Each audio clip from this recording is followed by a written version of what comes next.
11장 14절에서 27절까지 말씀 봉독하기 시작합니다.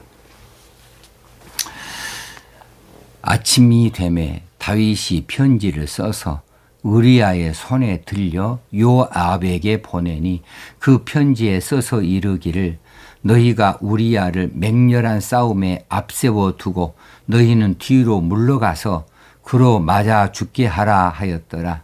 요압이 그 성을 살펴 용사들이 있는 것을 아는 그곳에 우리아를 두니 그 성 사람들이 나와서 요압과 더불어 싸울 때에 요압의 부하 중 몇 사람이 엎드려지고 햇사람 우리아도 죽으니라. 요압이 사람을 보내 그 전쟁의 모든 일을 다윗에게 보고할세 그 전령에게 명령하여 이르되 전쟁의 모든 일을 네가 왕께 보고하기를 마친 후에 혹시 왕이 노하여 네게 말씀하기를 너희가 어찌하여 성에 그처럼 가까이 가서 싸웠느냐 그들이 성 위에서 쏠 줄을 알지 못하였느냐 요룹베셀의 아들 아비멜렉을 쳐 죽인 자가 누구냐 여인 하나가 성에서 맷돌 윗짝을 그 위에 던지매 그가 데베스에서 죽지 아니하였느냐 어찌하여 성에 가까이 갔더냐 하시거든 네가 말하기를 왕의 종 햇사람 우리아도 죽었나이다 하라. 전령이 가서 다윗에게 이르러 요압이 그를 보낸 모든 일을 다윗에게 아뢰어 이르되 그 사람들이 우리보다 우세하여 우리를 향하여 들러 나오므로 우리가 그들을 쳐서 성문 어귀까지 미쳤더니 활 쏘는 자들이 성 위에서 왕의 부하들을 향하여 쏘매 왕의 부하 중 몇 사람이 죽고 왕의 종 햇사람 우리아도 죽었나이다 하니 다윗이 전령에게 이르되 너는 요압에게 이같이 말하기를 이 일로 걱정하지 말라. 칼은 이 사람이나 저 사람이나 삼키느니라. 그 성을 향하여 더욱 힘써 싸워 함락시키라 하여 너는 그를 담대하게 하라 하니라. 우리아의 아내는 그 남편 우리아가 죽었음을 듣고 그의 남편을 위하여 소리내어 우니라. 그 장례를 마침에 다윗이 사람을 보내 그를 왕궁으로 데려오니 그가 그의 아내가 되어 그에게 아들을 낳으니라. 다윗이 행한 그 일이 여호와 보시기에 악하였더라. 아멘. 참 오늘 본문의 내용은 참 슬픈 내용입니다. 그리고 우리의 입장에서도 참 이 시대를 살아가면서 고민되는 내용들이 많이 담겨 있습니다. 잘 아시는 것처럼 이제 다윗이 우리아의 아내 밧세바와 동침하였고 이제 임신 사실을 알게 되어졌습니다. 다윗은 이 임신을 어떻게 하면은 이제 자신의 탓에서 덜어낼 수 있을까 생각을 하다가 전쟁터에 나아가 있는 이 밧세바의 남편 우리아를 소환해서 밧세바와 동침하게 하면 자연스럽게 자기 자신이 저질렀던 간음의 사실을 은폐할 수 있겠다 생각을 했고 그래서 우리아를 소환했지만은 우리아는 충성스러운 자세를 나타내 보여서 자기 집에 들어가지를 않았어요. 그의 아내와 동침하지를 않았다고요. 그래 다윗이 계획한 이 계획들이 실패로 돌아갔습니다. 이제 다윗이 자신의 이 범죄를 숨기기 위해서는 단 하나의 방법밖에 없어요. 뭐냐 하면 우리아를 죽게 하는 것뿐입니다. 우리아가 죽어야 이제 우리아의 아내 밧세바의 그 출생이 되어지는 이런 일들이 이제 세상에 드러나지 아니하고 이제 완전 범죄가 되겠지요. 그래 다윗은 이 전쟁터로 돌아가는 우리아의 손에 편지를 하나 들려줍니다. 그 편지의 내용은 참 가공할 이야기예요. 다윗의 계략이 이 편지에 담겨져 있습니다. 참 잔인한 내용입니다. 뭐냐 하면 이 편지 들고 간 우리아를 죽게 하라는 내용이에요. 그런 편지를 이 우리아 손에 들려서 다윗이 보내고 있는 겁니다. 군사령관 요압에게 이제 우리아를 전쟁이 한창인 그 격전지 가장 그 심하게 일어나는 맹렬한 전쟁터에 그 가운데에 세워두고 나머지는 그냥 뒤로 물러서버려라, 후퇴해버려라. 그래서 그로 하여금 그 적군으로 하여금 맞아 죽게 해라고 하는 잔인한 이야기예요. 자, 이 편지를 받은 요압은 시키는 대로 합니다. 그래서 이 우리아가 그렇게 죽어요. 그리고 그 다음에 이 요압은 이 작전대로 다윗의 기략대로 다 잘 되어졌다고 하는 사실을 이제 다윗 왕에게 보고하는 내용이 오늘 본문의 내용이 되겠습니다. 여러 가지로 많이 살필 것이 있겠지만 간략하게 살펴야 되는 새벽기도회이니까 이 몇 가지만을 살피면서 우리 자신들 한번 돌아보게요. 첫 번째는 요압의 복명입니다. 요압이 다윗의 이 부당한 지시를 받아들인 내용이에요. 자, 우리아와 같은 그런 충성스러운 이 군인을 아무 죄도 없는데 전쟁터에서 일부러 적군에 의해서 맞아 죽게 하는 이런 일이 어떻게 요압이 받아들일 수 있을까? 이것은 반인륜적이고 반율법적이죠. 그런데 다윗은 요압은 신하였고 다윗은 왕이에요. 그래 다윗이 명령한 이 명령대로 요압이 이것을 그대로 복명하여 그대로 순종하여 그렇게 따랐어야만 했을까? 당신이라면 어떻겠을까? 여러분은 어떻겠어요? 이런 명령을 받은 요압이 바로 당신이라면 어떻게 하겠는가 하는 이야기입니다. 세상은 때때로 우리에게 이렇게 지시를 해요. 자기가 마치 왕인 양 우리를 향하여 이런 부당한 지시를 합니다. 압박을 합니다. 그리고 유혹도 합니다. 이럴 때 우리는 어떻게 하는가? 어떻게 하는가? 이런 잘못된 지시가 이제 우리 상관, 상전으로부터 있을 수가 있고 이런 잘못된 그런 방식들이 이런 사회의 통념으로 우리에게 이렇게 제시되어 줄 수가 있어요. 이럴 때 어떻게 할 것인가?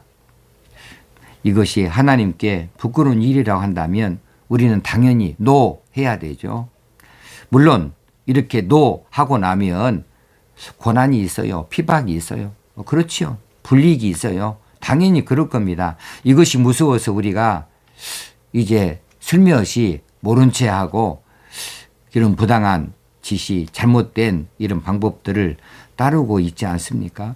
그런데 이것이 하나님 앞에 부끄러운 일이라 한다면 이런 고난이 있고 핍박이 있고 불이익이 있을지라도 우리는 노해야 된다는 사실이죠.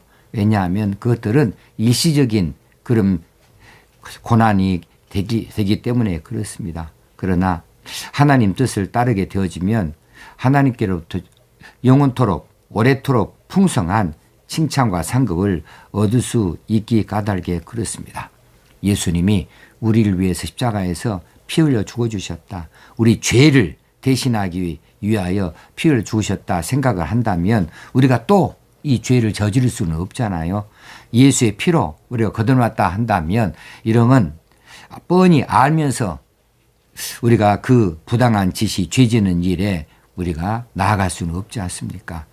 사실 힘든 일입니다만은 이 일들이 우리 마음속에 깊이 새겨질 수 있기를 바랍니다. 두 번째는 우리아의 죽음이에요. 우리아가 무슨 잘못이 있나요? 잘못한 거 있다면 왕에게 충성한 것뿐입니다. 이렇게 자신은 자신의 왕에게 충성했습니다. 상관에게 복종했습니다. 그런데 이 자신의 왕으로부터 배신당했고 상관으로부터 버림을 받았습니다. 그렇게 해서 죽어갔어요. 뿐만입니까? 왕에게 아내를 빼앗겼습니다. 자신의 생명도 빼앗기게 되어졌어요. 세상에서 우리가 살아갈 때 선을 행하는 자가 상을 받아야 되는데 상 대신 벌 받는 경우를 가끔씩 봅니다. 아마 여러분도 그런 경우를 겪었을 거예요. 의롭고 충성스러웠던 이런 우리아가 이런 불의한 왕에게 상관에게 이렇게 빼앗기고 죽음까지 맞이하게 되어졌으니 이 세상 현실과 어쩌면 이렇게 비슷합니까? 나는 참 옳은 일 했습니다. 나는 선행을 했습니다. 칭찬받을 일 했습니다. 그런데 오히려 나는 그 일로 인해서 고초를 겪기도 하고요. 어떤 사람은 악행을 했습니다. 이건 정말 벌받아야 마땅한 일인데 세상은 어찌된 셈인지 이 사람들이 어떻게 처신을 잘했는지 세상은 그 사람을 높여주고 칭찬하고 그렇게 상을 주는 경우를 우리는 가끔씩 보고 삽니다. 그러나 세상이 이런 걸 어떡합니까? 죄악 많은 세상은 이렇게 질서가 없어요. 이렇게 바른 것을 해오지 못하고 그렇게 상급을 받을 자가 받지 못하고 오히려 빼앗기고 벌을 받아야 할 자가 오히려 상을 받게 되어지는 이런 잘못된 일들이 너무나 자주 있지 않습니까? 그러나 세상 슬퍼하지 마십시다. 그런 일 우리가 증오하지 마십시다. 그런 사람들 저주하지 마십시다. 원래 세상에 그런 거예요. 그러나 말입니다. 세상에서는 우리가 그렇게 당하고 산다 할지라도 세상으로부터 배신을 당한다 할지라도 그러나 의로우신 재판장이신 주님께서는 다 알고 계십니다. 다 보고 계십니다. 그래서 우리가 그분께 인정받는 겁니다. 우리가 세상으로부터 인정받는 게 아니라 그분께로부터 인정받는 거 이거 중요한 일이 아니겠습니까? 그래서 우리가 세상에서 우리가 마땅히 받아야 될 상을 받지 못한다 슬퍼하지 마시게요. 세상에서 우리가 경험하지 않아야 될 이런 고난을 느닷없이 경험한다. 이것도 한탄하지 마시게요. 주님은 다 알고 계시기에 까닭에 그렇습니다. 주께서 상을 주고 우리로 풍요롭게 하여 주실 줄로 믿습니다. 세 번째는요.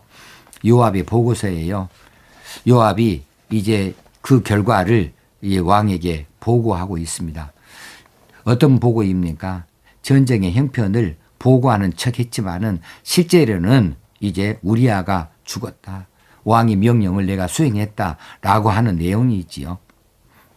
그 마지막에 우리아도 죽었나이다. 햇사람 우리아도 죽었나이다. 21절 마지막에 있는 자 우리아도 죽었나이다. 이게 참 썸짓합니다. 이 구절은 이제 요압에게 있어서는 왕에게 자랑스럽게 임무 완수했습니다. 라고 하는 보고일 수도 있겠고 이것을 읽는 다윗에게는 내 기락대로 잘 되어졌구나 하고 안심할 수 있는 이런 보고가 될 수는 있겠지만은 그러나 하나님이 보십니다.